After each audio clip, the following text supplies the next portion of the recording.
தண்ணீரை புனிதப்படுத்தி அருளுமாறு நம் கடவுளாகி ஆண்டவரை கெஞ்சி மன்றாடுவோமாக.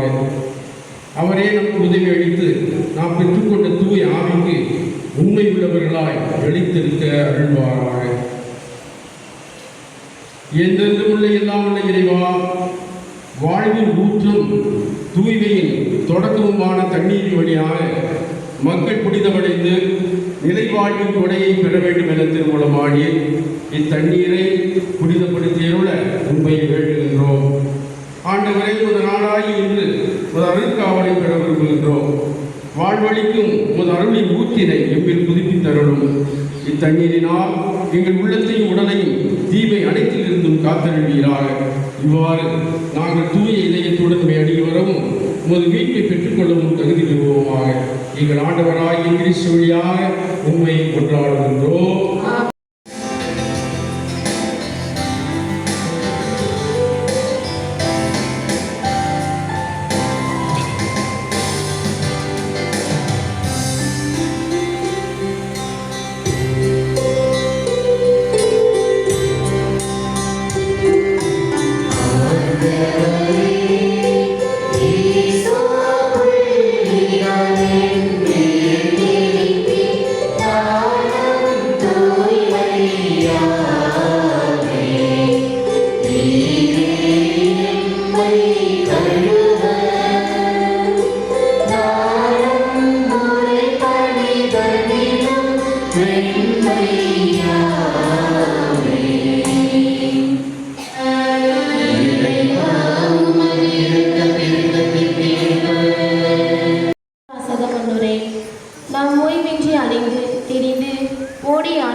பதவி சொத்துக்கள் அனைத்தும் வீண், அவைகளால் நம் மனதிற்கு நிம்மதி கிடைப்பதில்லை என்று கூறும் சபை உரையாளரின் வார்த்தைகளை கேட்டு மனமாற இவ்வாசகத்திற்கு செவி கொடுப்போம்.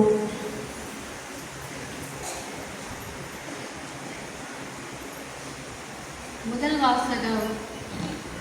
உழைத்து சேர்த்த சொத்தை அதற்காக உழைக்காதவருக்கு விட்டு செல்கிறார். சபை உரையாளர் நூலிலிருந்து வாசகம். அதிகாரம் 1, இறைவார்த்தை 2, மேலும் 21 முதல் 23 முடிய. வீண் முற்றிலும் வீண் என்கிறார் சபை உரையாளர். வீண் முற்றிலும் வீண், எல்லாமே வீண். ஏனெனில் ஞானத்தோடும் அறிவாற்றலோடும் திறமையோடும் ஒருவர் உழைக்கிறார். உழைத்து சேர்த்த சொத்தை அதற்காக உழைக்காதவருக்கு விட்டு செல்கிறார். அவரது உழைப்பும் வீணே. இது பெரிய அநீதி. உலகில் அவர் செய்த எல்லா முயற்சிக்காகவும் வகுத்த செயல் திட்டங்களுக்காகவும் அவருக்கு கிடைக்கும் பயனென்ன? வாழ்நாளெல்லாம் அவருக்கு துன்பம், வேலையில் தொந்தரவு, இரவிலும் அவரது மனதிற்கு அமைதி இல்லை. எல்லாம் வீணே. இது ஆண்டவர் வழங்கும் அருள்வாக்கு.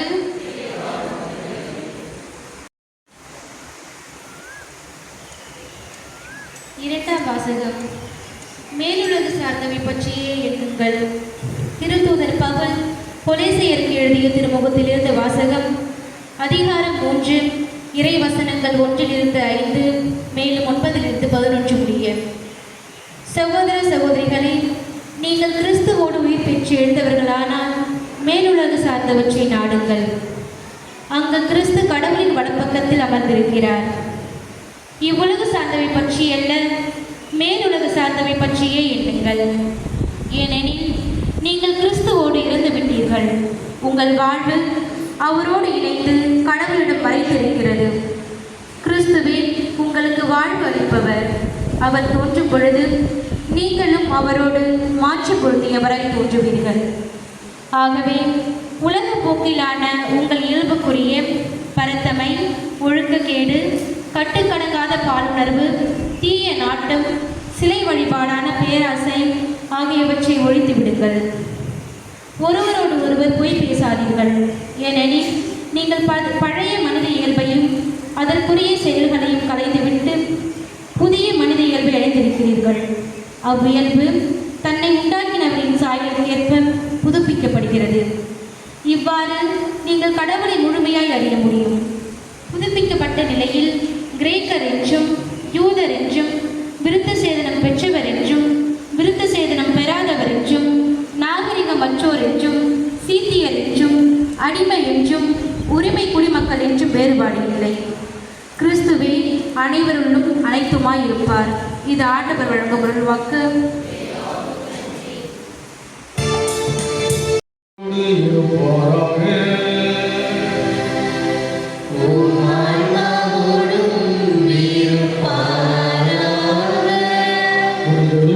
எழுதிய தூய நற்செய்தியிலிருந்து வாசகம்.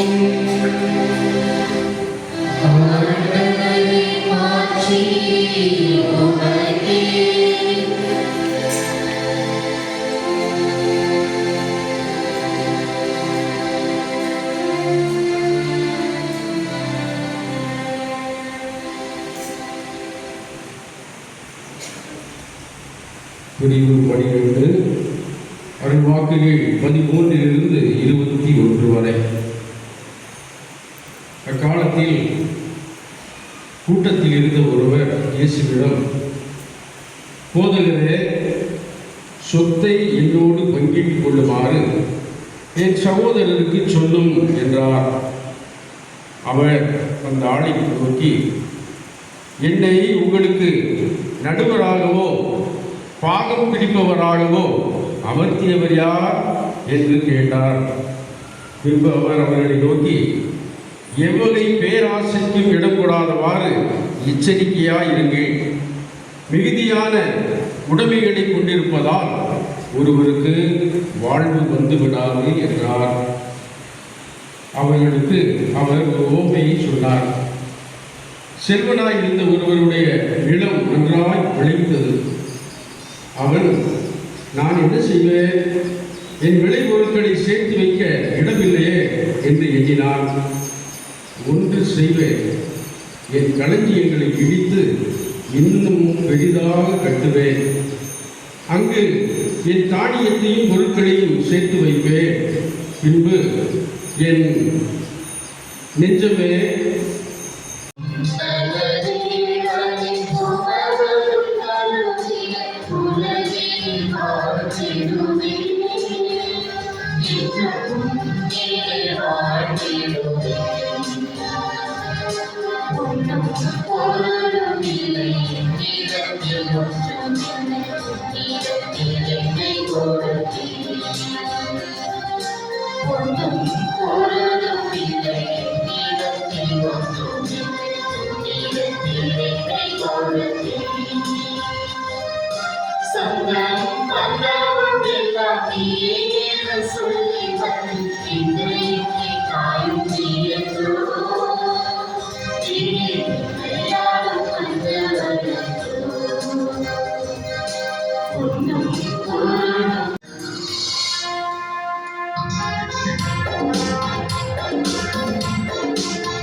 விண்ணக வாழ்வுக்கு தேவையான பொருட்களாக அதை மாற்றிவிடு என்று சொல்வதுதான் செய்தி. அடியாக செய்தி. அதுதான் லட்சியதான் அவசியம்.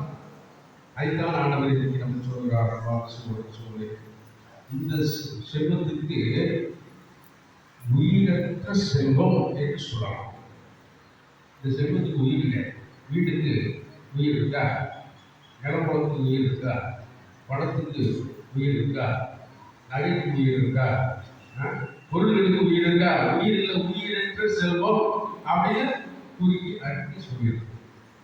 ஆமா, நல்லா வந்து நம்மெல்லாம் சகோதர சகோதரி அப்படின்னு நாமெல்லாம் நம்ம பிள்ளைங்க, நம்ம பெற்றோர்கள், நமது உறவினர்கள், நண்பர்கள், இயேசுவிலே இணைந்திருக்கின்ற ஒரு குடும்பம் அப்படிங்கிற ஒரு இதோட நின்றா போதுமா? அதோட நின்றா பத்தாது. அது சுயநலம் தான். அதை தாண்டி சார் இந்த ஊர்ல இருக்கிறவங்க எல்லாம் சிதம்பரம் அவர் படித்தவாறு இம்மாதிரி நிகழ்வுகளை கொண்டாடுகிறோம்.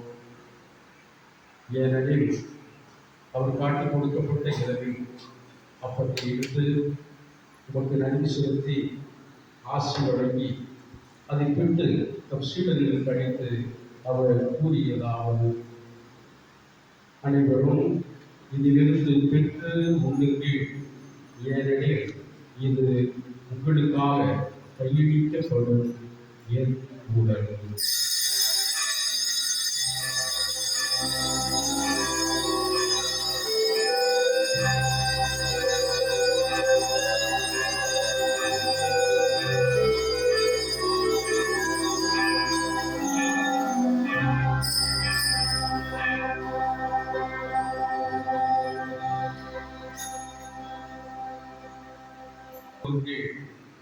ஏனெனில் இது புதிய நிலையான உடன்படிக்கைக்குரிய இந்த இரத்தத்தின் பின்னம்.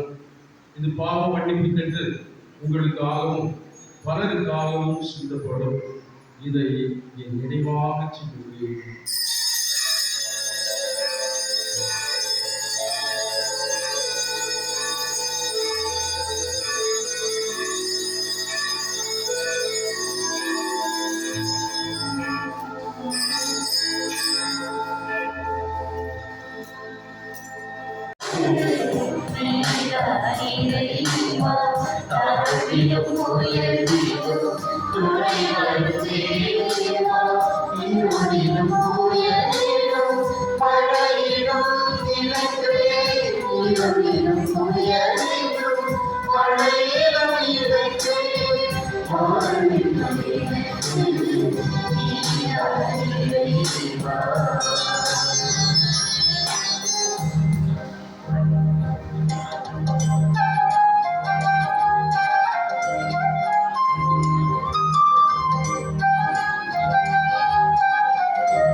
படித்திடும் துணிகளாய் மாற்றிடும் திருவார்த்தை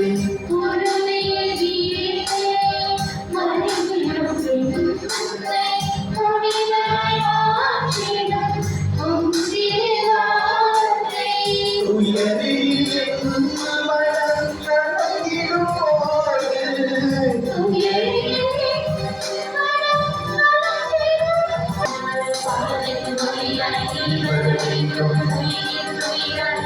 நடத்திடும்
Thank you.